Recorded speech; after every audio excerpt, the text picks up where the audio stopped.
धन्यवाद सभापति महोदय। माननीय स्पीकर साहब ने एक डायरेक्शन दिया 115(1) में और ये कहा सभापति महोदय लीडर ऑफ द अपोजिशन को कि जब आप कोई चीज बोल रहे हैं तो उसको ऑथेंटिकेट करिए। और उनके 6 ऐसे पॉइंट हैं राष्ट्रपति अभिभाषण में जिसके समर्थन में मैं बोलने के लिए खड़ा हुआ हूं, जिसमें मुझे लगता है कि इस पूरे पार्लियामेंट का जो एक उद्देश्य है बनने का, जो कॉल एंड सकधर कहता है कि लीडर ऑफ द अपोजिशन वैसा होना चाहिए जिसको पार्लियामेंट्री स्किल के बारे में, रूल के बारे में, कंट्री के बारे में, देश के प्रधानमंत्री के बारे में, देश की स्वतंत्रता के बारे में, सॉवरेनिटी के बारे में पूरी जानकारी होनी चाहिए। और मैं बड़े ही दुखी मन से यह बात बोलने जा रहा हूं कि वर्षों बाद ये चौथा मेरा टर्म है।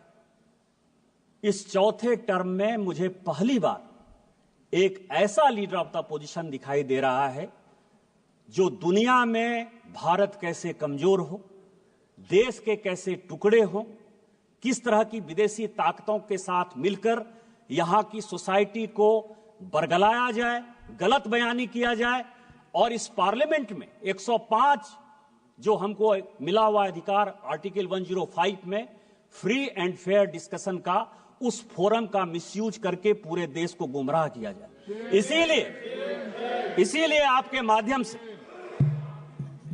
माध्यम से मेरा विपक्ष के नेता पर आरोप भी है और उनको चैलेंज भी है और आपसे आग्रह भी है सभापति महोदय कि मैं जितनी बातें कह रहा हूं उस सबको मैं ऑथेंटिकेट करूंगा। और यदि राहुल गांधी जी में, लीडर ऑफ द अपोजिशन में हिम्मत है तो वो सारी बातों को ऑथेंटिकेट करें, नहीं तो वो फ्लोर ऑफ द हाउस इस्तीफा दें। सबसे पहला सवाल, उन्होंने 6 ऐसे पॉइंट के, मैं 6 विषय पर जो है आपके सामने और पूरे देश को ये बताना चाहता हूं।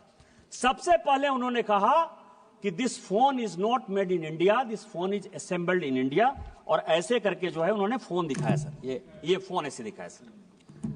अब आप समझिए सर, अपने दिल से जानिए पराये दिल का हाल। कांग्रेस ने इस देश को किस तरह से विदेशियों के हाथ गिरवी रख दिया, ये मैं कहानी बताना चाहता हूं। ये मैं पेपर लेकर आया हूं सभापति महोदय। ये ITA 1 जब चिदंबरम इस देश के वित्त मंत्री थे, चिदंबरम जी इस देश के कॉमर्स मिनिस्टर थे, 96-97 में इंटरनेशनल टेलीकॉम एग्रीमेंट ITA 1, ये पूरे देश को जानने का सवाल है। ITA 1 में उस वक्त केवल 14 कंट्री सिग्नेटरी थे। पूरी दुनिया में 195 कंट्री है। चाइना उस सिग्नेटरी नहीं था, उसका पार्ट नहीं था। लेकिन इस देश को बेचने के लिए जो सॉफ्टवेयर, हार्डवेयर, इलेक्ट्रॉनिक्स, टॉयज, ये सब जो पूरी दुनिया में बनाते थे मैन्युफैक्चरर, यूरोपियन यूनियन के दबाव में इस सरकार ने और उस तत्कालीन वित्त मंत्री ने पैसे लेकर उस एग्रीमेंट को साइन कर लिया। और क्या साइन कर लिया ITA 1? कहा कि कोई भी कंपोनेंट आप लेकर आ जाओ, कोई भी कंपोनेंट हार्डवेयर का, इलेक्ट्रॉनिक का, टॉय का, कोई भी लेकर आ जाओ, 0% ड्यूटी लगेगी, 0% ड्यूटी।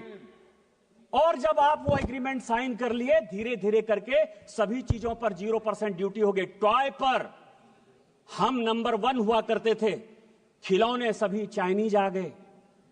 जो ये मोबाइल है, ये मोबाइल चाइनीज आ गया, इसके जो इक्विपमेंट है वो चाइनीज आ गए।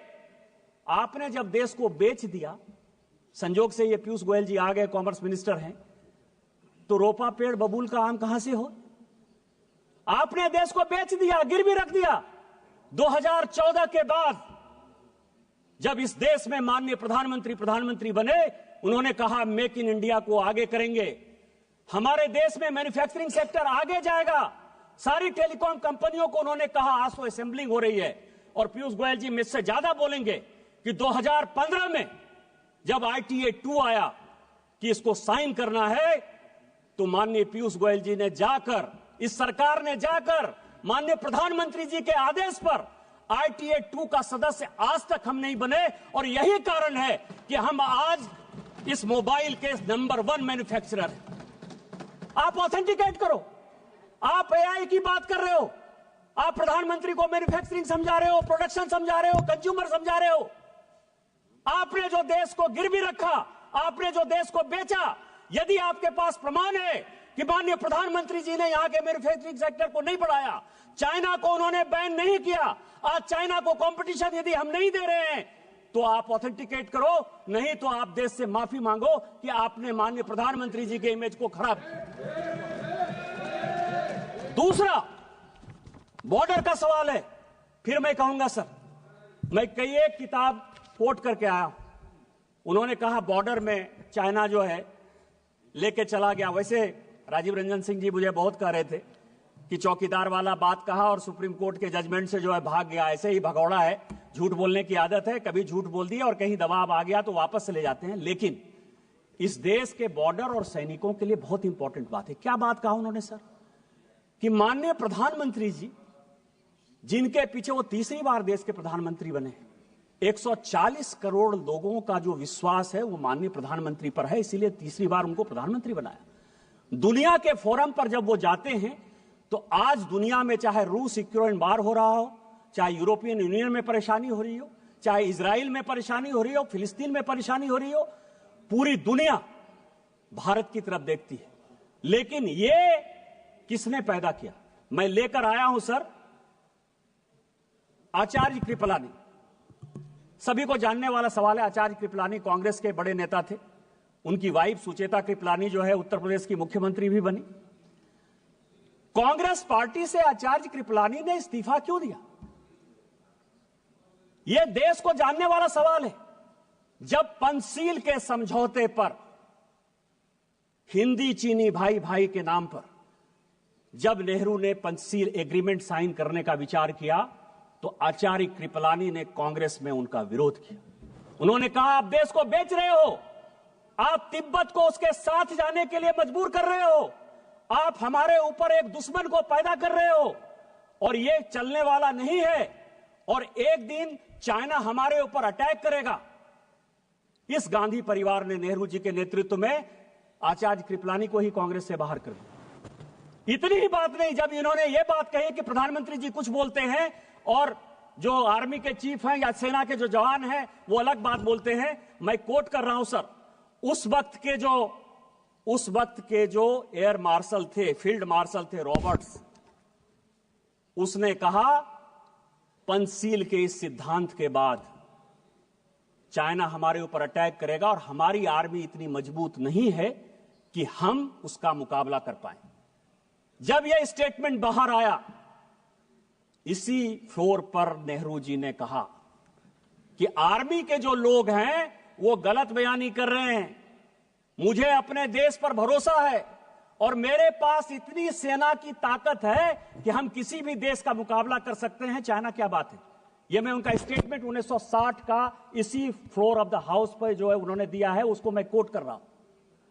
और 61 में जब करियप्पा जी रिटायर हो रहे थे, फील्ड मार्शल करियप्पा बड़े फील्ड मार्शल थे, तो उन्होंने कहा कि मुझे फक्र इस बात का है कि मैं सैनिकों को मरते हुए नहीं देख पाया, उसके पहले ही मैं रिटायर हो रहा हूं। और जो 62 में हुआ ये पूरी दुनिया जानती। और उसके बाद क्या हुआ? लगातार हम चाइना के साथ बॉर्डर डिस्प्यूट में लगे हुए हैं। और मैं एक पेपर लेकर आया हूं सर कि 1981 में राहुल गांधी जी की दादी इंदिरा गांधी जी ने एक एग्रीमेंट साइन किया, और उस एग्रीमेंट को साइन किया उस वक्त के चाइना के जो वित्त मंत्री थे, फॉरेन मिनिस्टर थे, आर्मी डिफेंस मिनिस्टर थे, हुआंग हुआ और इंदिरा गांधी के बीच में 1981 में समझौता हुआ। 1981 से लेकर 1987 तक जब इनके पिताजी भी बन गए इस देश के प्रधानमंत्री, 8 बार चाइना के साथ बायलैटरल हमने जमीन के लिए, बॉर्डर के लिए लगातार मीटिंग की, जो फेल हुआ। यदि चाइना ने नेहरू जी के समय जमीन नहीं लिया था तो इंदिरा गांधी ने वो कमेटी क्यों बनाई? राजीव गांधी ने वो कमेटी क्यों बनाई? 8 बार आपने उसकी 81 से लेकर 87 तक मीटिंग क्यों की? आप चाइना को पूरा का पूरा अक्साई चीन से लेकर पाकिस्तान जो आपने बनाया उस पर नहीं जाता। आपने सेना को घुसने दिया, आप लद्दाख तक पहुंच गए, आप अरुणाचल तक पहुंच गए, आपने तिब्बत को देकर हमारे माथे पर चाइना को बैठा दिया। आज माननीय प्रधानमंत्री जी के कारण एक बॉर्डर का डिस्प्यूट रिजॉल्व होता हुआ नजर आ रहा है। माननीय जयशंकर जी ने यही बयान दिया कि वो हमारे साथ बायलैटरल टॉक में है और जहां जो लाइन ऑफ एक्चुअल कंट्रोल था वहां पर दोनों सेना चली गई है। इस प्रधानमंत्री जी के जिस मजबूती के कारण चाइना आज पूरी दुनिया में परेशान नजर आ रहा है, आप जो है उस प्रधानमंत्री जी को प्रेज करने के बदले, पूरे देश में उनकी वाहवाही करने के बदले अपने चाहे नेहरू का समस्या हो, चाहे इंदिरा जी का समस्या हो, चाहे राजीव गांधी का समस्या हो, उस समस्या को जो है चूंकि आप रिजॉल्व नहीं कर पाए, आपने चाइना को माथे पर बैठा दिया। आज माननीय प्रधानमंत्री जी उसको रिजॉल्व कर देंगे तो आपका सारा विषय खत्म हो जाएगा, क्योंकि चाइना के साथ आपका एग्रीमेंट है। चाइनीज कम्युनिस्ट पार्टी के साथ कांग्रेस पार्टी ने क्या एग्रीमेंट किया है आज तक पूरी दुनिया को नहीं पता है। तो चाइना के एजेंट के तौर पर जो आप बैठे हुए हो, इस कारण से माननीय प्रधानमंत्री जी को बदनाम करने के लिए, देश को गुमराह करने के लिए बात कर रहे हो। आप on the floor of the house माफी मांगो और ऑथेंटिकेट करो इन चीजों को।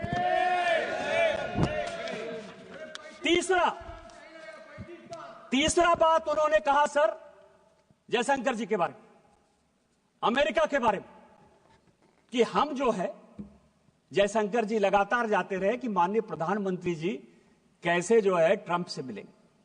आर्टिफिशियल इंटेलिजेंस की बात करते हो, कंप्यूटर की बात के 100वां साल जो है हम लोग अटल जी का बना रहे हैं। आपने अटल जी को भी कोट किया, मैं उनका बयान लेकर आ रहा हूं। उन्होंने क्या कहा सर? उन्होंने यह कहा कि कंप्यूटर का कोई बहुत बड़ा प्रभाव हमारे समाज में नहीं पड़ेगा। यही छोटा सा स्टेटमेंट है, यही उन्होंने भी कहा। फैक्ट है, कंप्यूटर का क्या इंपैक्ट पड़ा हमारे समाज में। आज अमेरिका में भी सॉफ्टवेयर में भारत के लोग ही तो मजबूत है ना, हमारा ही स्किल पावर जो है पूरी दुनिया में आगे है ना। यही बात तो कहा उन्होंने कि इससे रोजगार नहीं जाएगा, इससे रोजगार बढ़ेगा। आप उस मृतात्मा देश के ऐसे प्रधानमंत्री जिनके बारे में आज भी पूरी दुनिया गर्व करती है और हम गर्व करते हैं कि भारतीय जनता पार्टी के वो प्रधानमंत्री थे, आप उनको भी नहीं छोड़ते हो। आज आर्टिफिशियल इंटेलिजेंस की आप बात करते हो। माननीय प्रधानमंत्री जी जब फरवरी में जा रहे हैं, कंप्यूटर हमारे यहां सभापति महोदय 1987-88 में आया, अमेरिका में कंप्यूटर 1960 के दशक में आया, यूके में कंप्यूटर 1960 के दशक में आया। 30 साल बाद तो आप कंप्यूटर ला पाए। कोरोना के वैक्सीन में भी माननीय प्रधानमंत्री जी ने दुनिया को दिखाया कि हम दुनिया के साथ कंधे से कंधा मिलाकर वैक्सीन बना सकते हैं, और हमने बनाया। और आज आर्टिफिशियल इंटेलिजेंस पर भी माननीय प्रधानमंत्री जी ने पूरी दुनिया को दिखाया कि जितना आप आगे होने की बात करते हो उससे ज्यादा हम हैं। और अभी माननीय प्रधानमंत्री जी के कहने पर अश्विनी वैष्णव जी का आया है कि जो चाइना का डीप सेक है उसको हम 6 महीने के अंदर समाप्त कर देंगे और हम उससे बढ़िया आर्टिफिशियल इंटेलिजेंस बनाएंगे। डाटा हमारे पास है, मैन्युफैक्चरिंग हमारे पास है, बुद्धि हमारे पास है। लेकिन आप क्या कह रहे हो कि अमेरिका में जयशंकर जी गए। मैं 27 जनवरी, पूरे हाउस के जानकारी के लिए, 27 जनवरी 2025 व्हाइट हाउस का जो स्टेटमेंट है वो पढ़ देना चाहता हूं। वो कहते हैं कि अमेरिका के राष्ट्रपति ने भारत के प्रधानमंत्री से बात की। व्हाइट हाउस का स्टेटमेंट है, देश का स्टेटमेंट नहीं है। और वो ये कहते हैं कि हम भारत के प्रधानमंत्री के साथ अच्छे रिलेशन रखना चाहते हैं। हमने उनको इनवाइट किया। यदि जयशंकर जी ने यह काम किया होता तो क्या व्हाइट हाउस पर भी भारत सरकार का इतना अधिकार है कि जो चाहे स्टेटमेंट दे दे? और यदि यह अधिकार जयशंकर जी और माननीय प्रधानमंत्री जी के कारण व्हाइट हाउस में भी है, तो इस देश को गर्व करना चाहिए कि हमने व्हाइट हाउस को भी कंट्रोल कर लिया। लेकिन फिर मैं कहूंगा समस्या कहां है? समस्या यह है सर कि अमेरिका में इनके पूरे परिवार के साथ रिलेशन खराब रहा। मैं अभी CIA की रिपोर्ट देख रहा था, 1971 की, 1972 की, 1973 की। वो ये कह रहा है कि भारत की इकोनॉमी रसातल में जा रही है। ये पाकिस्तान को अटैक करके जो है एक एक्सपेंशन के मोड में जाना चाहती है, लेकिन इसका अपना कुछ नहीं है, ये रूस के साथ मिलकर जाना चाहती है और हम भारत को बैन करेंगे। और ये जो 71-72 का CIA का रिपोर्ट है, इसके कारण मैं आपको बताऊं कि इसी इंदिरा जी को 1982 में रोनाल्ड रीगन से जाकर माफी मांगनी पड़ी। आप उस परिवार के आदमी हो, वो देश के प्रधानमंत्री। मैं नहीं बोलना चाहता था, मुंह नहीं खोलवाना चाहता था मैं, लेकिन 1982 में इंदिरा जी ने अमेरिका जाकर रोनाल्ड रीगन से माफी मांगी कि जो हो गया सो हो गया, हमको माफ कर दीजिए। और हम देश को, एक वो देश था और आज माननीय प्रधानमंत्री जी के नेतृत्व में यह देश है कि ट्रंप खुद से फोन करते हैं और ट्रंप व्हाइट हाउस में पूरा बताते हैं कि हमने उनको बुलाया है, हम उनके साथ अच्छा रिलेशन रखना चाहते हैं। देश कहां चला गया और आप कहां खड़े हो? तीसरा सवाल है सर, इन्होंने महाराष्ट्र इलेक्शन की बात की और चुनाव, चौथा पॉइंट सर, और इन्होंने इलेक्शन कमीशन के अपॉइंटमेंट की बात की, अपॉइंटमेंट की बात की सर। सुप्रीम कोर्ट का जजमेंट मैंने देखा, सुप्रीम कोर्ट के जजमेंट ने कहा कि जो इलेक्शन कमीशन का जो अपॉइंटमेंट है वो ट्रांसपेरेंट नहीं है। ये आज सुप्रीम कोर्ट में केस हुआ तो ये जजमेंट आया और ये भी कहा कि ये जजमेंट मैं टेम्पोररी दे रहा हूं, लेकिन पार्लियामेंट को ही अधिकार है कि कानून बनाए। कैसे बनाना है, इसी पार्लियामेंट ने पास किया कि कौन कौन लोग होंगे और इलेक्शन कमीशन का अपॉइंटमेंट कैसे होगा, बनाया सर। लेकिन मैं जो महत्वपूर्ण बात कह रहा हूं कि चुनाव आयोग पर इतना आरोप आप लगा दिए। MS गिल चुनाव आयुक्त थे, मुख्य चुनाव आयुक्त थे, रिटायर हुए सर, कांग्रेस पार्टी के सदस्य हो गए, राज्यसभा से मेंबर हो गए और देश के मंत्री हो गए स्पोर्ट्स के। नवीन चावला सर, नवीन चावला, अब उनको मैं श्रद्धांजलि देता हूं, अभी उनकी डेथ हुई, लेकिन पूरी दुनिया जानती है कि जो विदेशी लॉबी है, मदर टेरेसा पर बहुत अच्छा बुक लिखा उन्होंने सर, और जो वो लॉबी सोरेस के साथ जो लॉबी गांधी परिवार को मदद करती है और जो देश के टुकड़े टुकड़े करना चाहती है, उस लॉबी के सबसे बड़े समर्थक थे। उस नवीन चावला को आपने, जो सेक्रेटरी एम्पैनल नहीं था, जानकारी के लिए, उसको जबरदस्ती सेक्रेटरी एम्पैनल कराया और सीधा चीफ इलेक्शन कमिश्नर बना दिया। आज यदि सुप्रीम कोर्ट के आदेश के बाद हम कानून चेंज करके लेकर आए और उसमें आप भी बैठोगे, पैनल हम देंगे, तो इसके पहले तो आपने कभी लीडर ऑफ द अपोजिशन को नहीं पूछा। जब तक 2014 तक सरकार रही, मैं राहुल गांधी जी, पूरी कांग्रेस पार्टी और पूरे विपक्ष को चैलेंज करता हूं कि आपने इलेक्शन कमिश्नर के अपॉइंटमेंट में, चीफ इलेक्शन कमिश्नर के अपॉइंटमेंट में एक बार भी किसी विपक्ष के आदमी से कंसल्ट किया है? आजादी के 1950 से लेकर 2014 तक आप अपने चपरासी को, अपरासी को, कार्यकर्ता को, जिसको आपने चाहा जो है इलेक्शन कमिश्नर बना दिया। 100 चूहे खाकर बिल्ली चली हज को। आज हम ट्रांसपेरेंसी के साथ आगे बढ़ रहे हैं और उसके बाद आप चुनाव पे जो ताकतें ऐसी हैं जो भारत की डेमोक्रेसी को कमजोर करना चाहती हैं, उन ताकतों के साथ मिलकर आपने जो है पूरा का पूरा महाराष्ट्र इलेक्शन का जो है हिसाब किताब दे दिया। मैं कुछ सीटें लेकर आया हूं सभापति महोदय, बस 2-4 मिनट में खत्म कर दूंगा। स्पीकर महोदय, एक ही सेकंड केवल 2 मिनट। नहीं, हाँ बैठिए, फिर आपको अच्छा, एक ही सेकंड। हाँ, इस महत्वपूर्ण चर्चा पर लंबी सूची है, इसीलिए सभा की अनुमति हो तो सभा की कार्यवाही 11 बजे तक बढ़ा दी जाए। बोलिए सभापति महोदय, महाराष्ट्र इलेक्शन में सभी ईवीएम पर आ जाइए, ईवीएम पर आ जाइए। ईवीएम किसने लाया? हम लेकर आए ईवीएम। मैं जब 2009 में पहली बार सांसद बना तो ईवीएम से ही जीत कर आया। आपकी सरकार बन गई ईवीएम, इसका मतलब कि आप चोरी कर देते ईवीएम में? आप बताओ देश को कि ईवीएम जो है मैनिपुलेट होता है। नवीन चावला के माध्यम से हमने मैनिपुलेट कर लिया, MS गिल के माध्यम से हमने मैनिपुलेट कर लिया। माफी मांगो, और यदि आप ये माफी मांगते हो तो शायद इसके बारे में माननीय प्रधानमंत्री जी चर्चा कर सकते हैं। ईवीएम तो आप ही लेकर आए हो, लेकिन जो आपने जनता के मन में डेमोक्रेसी के खिलाफ महाराष्ट्र के रिजल्ट के खिलाफ, महाराष्ट्र की जनता को जो आपने उसका अपमान किया, उस मैंडेट का अपमान किया, उसका कौन हिसाब किताब देगा? मैं केवल कुछ सीटें पढ़ना चाहता हूं सभापति महोदय। अकोला वेस्ट 18,000 वोट पड़ा, ठीक है, आपकी बात मैंने मान लिया। 1,000 से लेके 70,000 तक वोट जो है किसी किसी विधानसभा में बढ़ा है।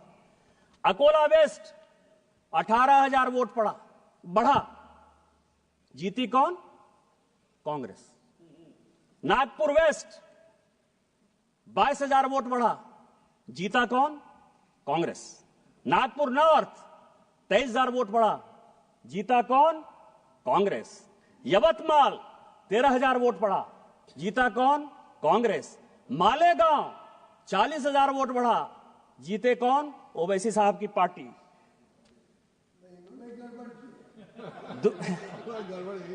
धानुआ 17,000 वोट बढ़ा, सीपीएम।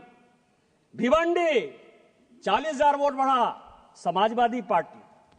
और मुंबई नॉर्थ 41,000 वोट बढ़ा, NCP Sharad Pawar. Kindly conclude sir. आप ये समझें, ये विधानसभा वाइज सभी पॉलिटिकल पार्टी चुनाव जीती है सर। आप किस तरह की बातें करते हो? हम लोकसभा में वहां कम सीटें लाए तो उछलने लगे कि जनता आपके खिलाफ है।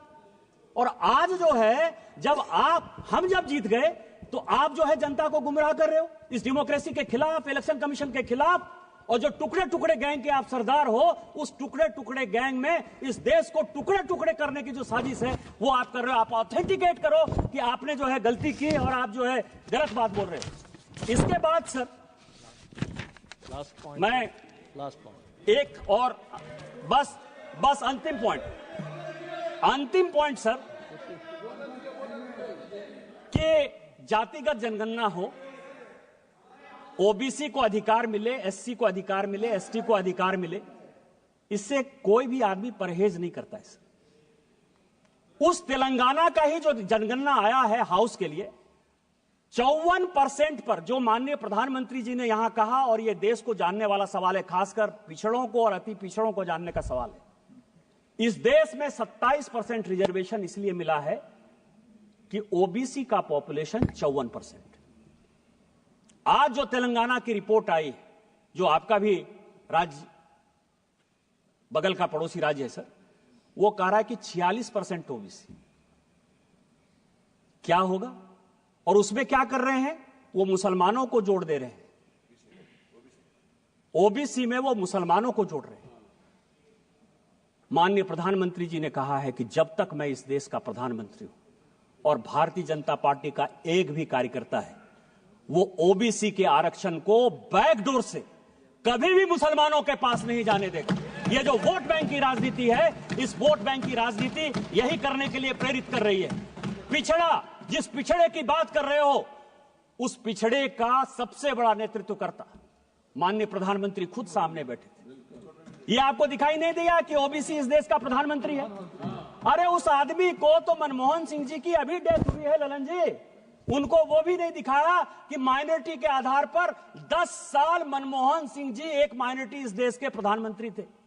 द्रौपदी मुर्मू शेड्यूल ट्राइब महिला इस देश की राष्ट्रपति हैं। रामनाथ कोविंद शेड्यूल कास्ट इस देश के राष्ट्रपति हुए। आप किस तरह की बातें करते हो? आप बिजनेसमैन की बात करते हो। आज ही बड़ा बड़ा अखबार में तुलसी तांती का जो है एड छपा है। तुलसी तांती कौन है?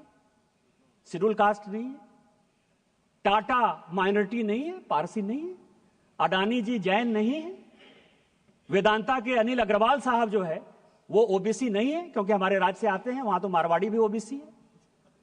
किस तरह की बातें कर रहे हैं? इस आदमी को न कुछ आता है न पता है। जो इसको लिखने वाले स्क्रिप्ट राइटर हैं वो भी किस बियाबान में रहते हैं, क्योंकि इटली से जब लिखवा के आओगे, सोरोस से जब लिखवा के आओगे, तो इस देश को टुकड़े कैसे किया जाए, इसके अलावा आपके पास कोई नहीं विषय है। मैं कंक्लूड करते हुए सभापति महोदय, आपके माध्यम से यह आग्रह करता हूं कि इस 6 पॉइंट के बारे में वो ऑथेंटिकेट करें, नहीं तो स्पीकर के डायरेक्शन के खिलाफ उनके ऊपर प्रिविलेज हो और उनको जो है इस पार्लियामेंट से बाहर करिए, तभी ये देश बचेगा। आपने मुझे मौका दिया। इन्हीं शब्दों के साथ जय हिंद, जय भारत। माननीय मंत्री जी श्री किरण रिजिजू जी। सर, आज जब लीडर ऑफ अपोजिशन बोल रहे थे तो स्पीकर के चेयर से माननीय स्पीकर खुद ने 4 बार दोहराया कि जो बात लीडर ऑफ अपोजिशन रख रहे हैं उसका ऑथेंटिकेट करें, लेकिन लीडर ऑफ अपोजिशन बोल के चले गए।